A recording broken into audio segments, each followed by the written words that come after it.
नमस्कार, मी जयश्री तोरडमल. आज आपला विषय आहे की आपल्या आसपास जवळपास अशी लोक असतात ना, ते सतत इतरांना नावं ठेवत असतात. आता आपल्याला जरी कोणी नावं ठेवलं ना, तर आपण त्यांच्याकडे लक्ष द्यायचं नाही. सगळ्यात मेन गोष्ट, आपल्याला ते नावं का ठेवत असतात माहिती आहे का? आपल्याला त्यांच्यापेक्षा काहीतरी गुण वेगळा असतो आणि चांगला असतो. मेन गोष्ट, त्यांच्यापेक्षा आपल्यात काहीतरी चांगलं असतं हे त्यांना सहन होत नाही. त्यामुळं ते आपल्याला सतत नावं ठेवत असतात. आणि अशा व्यक्ती आहेत ना, एकट्या नावं ठेवत नाहीत. आ ते त्यांच्याबरोबर आणखीन 4 जण जमा करतात. हं? म्हणजे त्यांची संघटना एक जमा करतात.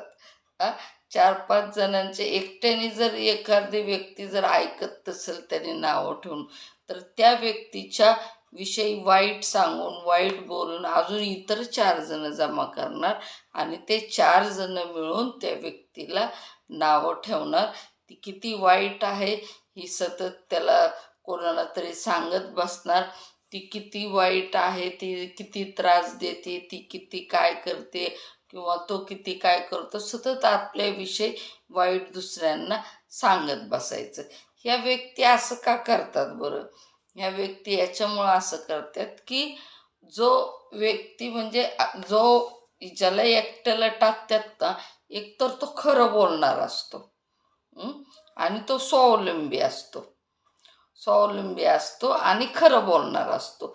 ती नावं जी ठेवत असते ना व्यक्ती, ती खोटं बोलणारी असते. 101% खोटं बोलणारी असते. मला बऱ्याच वेळा अनुभव आलेला आहे. ती खोटं बोलणारी असते. आणि ते खोटं बोलणाऱ्या व्यक्तीला आहे ना, त्याचं साम्राज्य निर्माण करायचं असतं खोटं बोलून. हं? आणि ते निर्माण होत नसतं खोटं बोलून. त्यामुळं आहे ना, ती चांगल्या व्यक्तीला आहे ना, सतत नावं ठेवत असते. त्यामुळं चांगल्या व्यक्तींनी अशा व्यक्तींना डगमगून जायचं नाही, घाबरायचं नाही. आ त्यांनी नावं ठेवतात ना, 4 दिवस ठेवतील, पण सत्य कुठं लपत नसतं. देव सत्य कधी पाठीमागं नेत नाही, सत्य नेहमी पुढंच येतं. आत्तापर्यंत जे काही गोष्टी घडलेल्या आहेत ते सत्याच्या आधारावरच घडलेलं आहे. सत्याच्या आधारावरच सगळं चाललेलं आहे.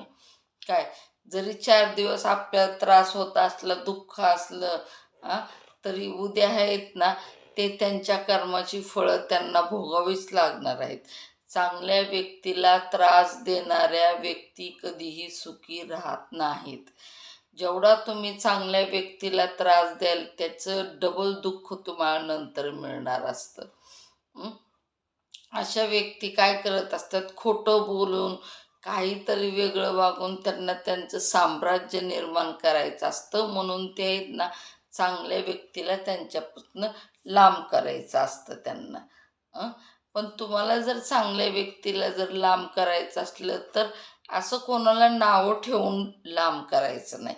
कोणाविषयी वाईट बोलून लांब करायचं नाही. कारण काय, याचे कर्म वाईट असतात पुढं चालून.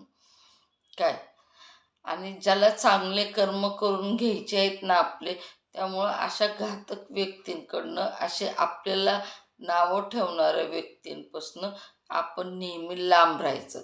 आपण आपले वाईट कर्म करून घ्यायचे नाहीत. एकतर अशा व्यक्तींचे वाईट दिवस जवळ आलेले असतात, त्यामुळं ते असं उलटसुलट काहीतरी काटकारस्थान करत असतात आणि दुसऱ्यांना त्रास द्यायची कामं करत असतात. त्यामुळं अशा लोकांपासून चांगल्या व्यक्तीने लांब राहायचं. की रागामध्ये आपण त्यांना काहीतरी बोलून, काहीतरी त्या लोकांशी वाईट वागून आपण आपले कर्म वाईट करून घ्यायचे नाहीत. हं? अजिबात आपले कर्म वाईट करून घ्यायचं नाही. अशा लोकांपासून वेळीच आपण दूर व्हायचं. हं? आपल्या कर्मांना डगमगायचं नाही. आपले चांगले कर्म आहेत, कारण त्यांना वाईट कर्म येणार आहेत म्हणून ते वाईट काटकारस्थान करतात. मग त्यांना ते काटकारस्थान करू द्या, त्याच्यामध्ये जिंकू द्या, त्यांना त्या गोष्टीत आनंद घेऊ द्या. जेवढे बी काटकारस्थान करणाऱ्याच्या चौघडा त्यांचा आहे, त्यांना आनंद भोगू द्या. पुढचं दुःख त्यांनाच भोगायचं आहे, आजचा आनंदही त्यांनाच भोगायचा आहे. त्यामुळं त्यांचं दुःखही त्यांनाच भोगायचं आहे. म्हणून अशा लोकांपासून आपण का लांब राहायचं, की आपण वाईट कर्मांमध्ये सामील व्हायचं नाही. आपल्याला पुढं चालून सुखाचे दिवस पाहायचे आहेत, आनंदाचे दिवस उपभोगायचे आहेत. त्यामुळं अशा काटकारस्थान लोकांच्या जवळ आपण थांबायचं नाही. आपण चांगली लोक आहेत, चांगले कर्म करणारे आहेत आणि व्हायचं. त्यामुळं अशा लोकांपासून नेहमी चांगलं राहायचं आणि आपले चांगले कर्म करत राहायचं. पुढं चालून आपले दिवस नेहमी चांगलेच येतात. नमस्कार. व्हिडिओ आवडत असलं तर लाईक करत जा, सबस्क्राईब करत जा. व्हिडिओमध्ये जय श्री लक्ष्मीनारायण लिहित जा. नमस्कार.